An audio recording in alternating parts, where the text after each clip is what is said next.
मेघमाଳରେ शीघ्र आसुथिबा आम्भमानଙ୍କ प्रभु जीशु ख्रीष्टଙ୍କ अति पवित्र और बहुमूल्य नाम आपण समस्त को आउ गोटे नूतन प्रसंगे पुनर्बार मु स्वागत करे। प्रिय प्रभु लोक मैंने प्रतिदिन ताहांकर वाक्य शुणिबार सुजोग ताहांकर वाक्य को ध्यान करिबार सुजोग परमेश्वर मान को दौरान से ताहांक नामर गौरव हो। आसतु वाक्यरू आज आम आउ गोटे प्रसंगे अल्प समय कथबार्ता हेबा। आज आम जो प्रसंगे कथबार्ता हेबा से ही प्रसंगर शीर्षक है जीशु ख्रीष्ट केउ धर्मर प्रभु अटंती। आज प्रसंग है जीशु ख्रीष्ट केउ धर्मर परमेश्वर अटंती। यही प्रसंगे आम पवित्र बाइबल रु अल्प समय आम ध्यान करी देखिबा। आपण माने निश्चित भाव में शुणिथिबे जे आम राज्यर आम देशर अनेक भाई भौणी माने से माने कहती जे जीशु ख्रीष्ट से आम देशर प्रभु नुहंती। जीशु ख्रीष्ट से विदेशी भगवान अटंती। जीशु ख्रीष्ट से ख्रीस्टियान मानकर भगवान अटंती। यही प्रकार अनेक कथा आपण माने निश्चित भाव में शुणिथिबे। प्रिय प्रभु लोक माने आज आम देशर आम राज्यर अनेक भाई भौणी माने से माने निजर सेकुलर स्टडी निमंते अनेक पुस्तक पढ़िले हेई पारे से माने भिन्न भिन्न धर्म ग्रंथ को से माने शिक्षा कले, किंतु दुखर विषय आज जाए आमर लोक माने बाइबल को पढ़िले ना। सेतिपाई से माने जीशु ख्रीष्ट को जानी पारु नाहंती।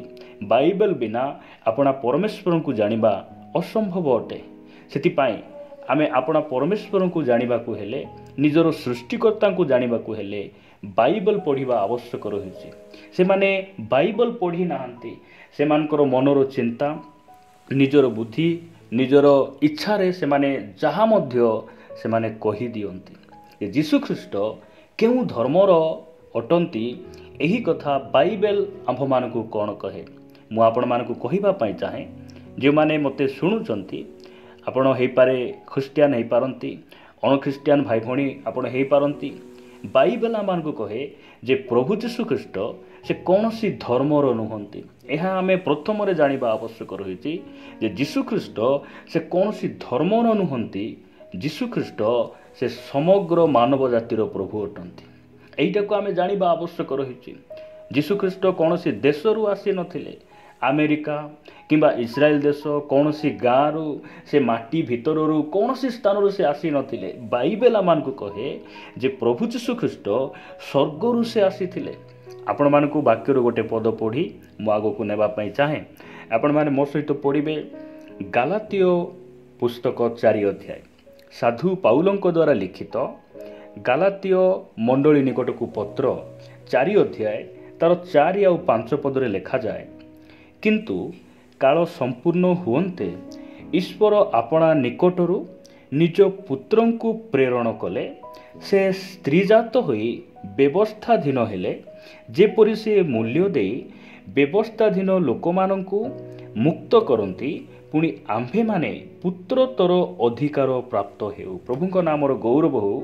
एई स्थान लेखा जाउची जेतेबेले जिसाय भविष्यत वक्तांक द्वारा विभिन्न तांकर अभिषिक्त भविष्यत वक्ता मानक द्वारा जो वाक्य गुड़िक से कही थिले, तांकर जो योजना थिला, तांकर जो संकल्प थिला, सेही संकल्प जेतेबेले पूर्ण होची समय जेतेबेले आसुची सही समय रे परमेश्वर कौन कले आपना पुत्रं को से प्रेरण कले।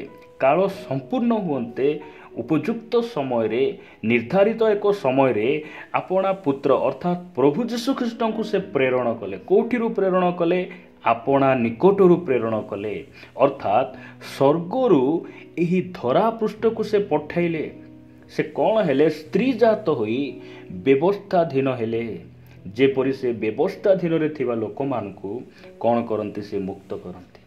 एहा को आमे जानि रखिबा आवश्यक रही। जीशु ख्रीष्ट कौन सी देशरू से आसी नथिले, कौन सी सिटी रु कौन सी टाउन रु किमा कौन सी पहाड़ रु से आसी नथिले। जीशु ख्रीष्ट से स्वर्गरु आसीथिले। काहेकि आसीथिले? जेपरि से व्यवस्थाधीन रे थिबा लोक मानंकु से कौन करिवे? मुक्त करिवे। यही कथा आमे जानि रखिबा आवश्यक रही। प्रभु जीशु ख्रीष्ट जेतेबेले से इस्राएल देश रे स्त्री जात होई से व्यवस्थाधीन हेले से मानव रूप धारण करी आसिले यीशुख्रीष्टंकर आरंभ ताहा नुहे यीशुख्रीष्टंकर शरीर आरंभ बेथलेहेम रे थिला किंतु यीशुख्रीष्टंकर अस्तित्व बेथलेहेम रे नाही अनादि कालरू ताहांकर अस्तित्व रहिछि से परमेश्वर अटंती यह आमे जानि रखिबा आवश्यक रहिछि। जदि आपण माने मो सहित पढिबे जोहन लिखित सुसमाचार तार 1 अध्याय 1 पद आ 2 पद रे लिखा जाए आद्यरे वाक्य थिले वाक्य ईश्वरଙ୍କ संगरे थिले सेही वाक्य ईश्वर थिले से आद्यरे ईश्वरଙ୍କ सहित थिले से आद्यरे थिले। आज अनेक भाई भणी माने से माने कहउचंती जे यीशुख्रीष्ट से आसी 2000 वर्ष होइछि 2000 वर्ष तले तो यीशुख्रीष्ट आसीथिले 2000 वर्ष पूर्वे तो पृथ्वी थिला लोक माने थिले आ यीशुख्रीष्ट केमिति से सृष्टिकर्ता हेबे से केमिति परमेश्वर हेबे एई प्रकार अनेक कथा गुड़िको एही दिन मानकर लोक माने कहउचंती। प्रिय भाई भणी माने आमे ख्रीष्ट विश्वासी भावरे एहा आमे जानि रखिबा जे यीशुख्रीष्टंकर आरंभ बेथलेहेम रे नाही ताहांकर आरंभ नाही किबा ताहांकर शेष नाही कहीं कारण से मनुष्य रूप धारण कर आसिले सत कथा मात्र से मनुष्य नुहंती से गुरु नुहंती से बाबा नुहंती से स्वयं परमेश्वर अटंती से आमर निर्माता से आमर सृष्टिकर्ता अटंती। एई स्थान लिखा जाए जे से आद्यरे ईश्वरଙ୍କ सहित थिले किए यीशुख्रीष्ट ताहांको सहित थिले आ काल जतेबेले संपूर्ण हुअन्ते से कोन कले आपणा निकटरू एई पृथ्वी पृष्ठ को से पठाइले से वाक्य रूप रे थिले आ सही वाक्य कौन हेले देहबंत हेले। जदि आपण जोहन लिखित सुसमाचार सही 1 अध्याय 14 पद पढ़िबे लिखा जाए आ सही वाक्य देहबंत हेले पुणी अनुग्रह और सत्य रे परिपूर्ण होई आंभ मानक मध्यरे वास कले ताहांको नामर गौरव हो। परमेश्वर मनुष्य रूप धारण करी से पृथ्वी पृष्ठ को आसीबा आम सहित बसिबा उठिबा आम सहित चलिबा संगरे खाइबा केते सौभाग्यर विषय। मनुष्य रूप धारण करी से आसिले कहीं से जेपरी मनुष्य मान सहित बसिबे उठिबे तांको कथा हेबे आ समस्त पापरु से उद्धार करिवे। ए पृथ्वी पृष्ठ रे मनुष्यर पाप को बही नहीं जिबा पाई कोनोसी व्यक्ति आसिले नाही अनेकंकर रक्त नेबा पाई आसिले अनेकंकु मारिबा पाई आसिले मात्र धन्य आंभ मानक परमेश्वर से काहाकु मारिबा पाई आसिले नाही कहार रक्त को मागिबा पाई से आसिले नाही से निज रक्त को झरई देले निजको बलिदान करी से मानव जातिर परित्राण को से क्रूस रे साधन कले। आज जे तांकु विश्वास करिवो से विनाश नही विनष्ट नही कोन हेबो अनंत जीवन प्राप्त हेबो। जदि आपण पढ़िबे जोहन लिखित सुसमाचार से 3 अध्याय 16 पद जदि पढ़िबे लिखा जाए कारण ईश्वर जगत को एडे प्रेम कले जे से आपणा अद्वितीय पुत्र को दान कले जेपरी जे केही ताहांको ठारे विश्वास करे से विनष्ट न होई अनंत जीवन प्राप्त हुए ताहांको नामर गौरव हो। प्रिय भाई भौणी माने आपण जे केही ना हुअंतु ना कहीं जदि आपण आज यीशु को विश्वास करिवे जे से ईश्वर को पुत्र मो पाप निमंते से आपणा को से बलिदान कले मते उद्धार करिबा पाई एई पृथ्वी पृष्ठ रे मानव रूप धारण करी आसिले आउ से तृतीय दिवस रे उत्थित हेले जदि आपण ताहांकु विश्वास करिवे आपण विनाशरु रक्षा पाइबे। क्यों विनाश मनुष्य निमंते बाइबल कहे 2 प्रकार मृत्यु गोटे हेला शारीरिक मृत्यु आउ गोटे हेला आत्मार मृत्यु अर्थात द्वितीय मृत्यु बा अनंत कालर मृत्यु सेही अनंत कालरु आपण सेही अनंत कालर मृत्युरु आपण रक्षा पाइबे। परमेश्वर आमान को अनुग्रह करंतु प्रिय प्रभु लोक माने परमेश्वर अर्थात प्रभु यीशु ख्रीष्ट से विदेशीय प्रभु नुहंती से स्वर्गर परमेश्वर अटंती।